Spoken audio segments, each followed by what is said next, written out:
sir maximum 100 feet के अंदर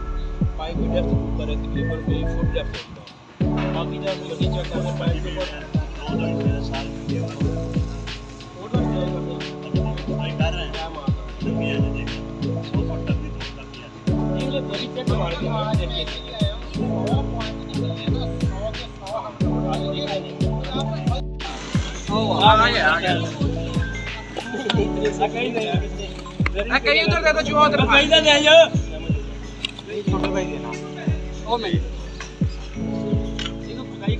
आ गए इतना कोठी थे पानी वाले पैप वाले आए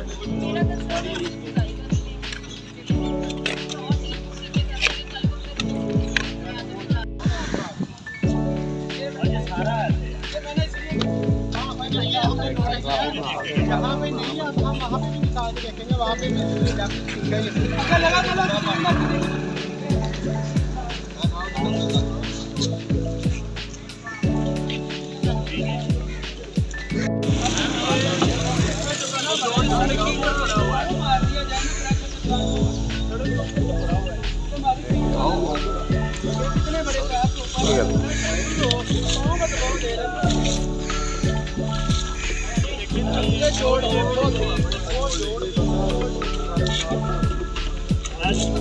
जोड़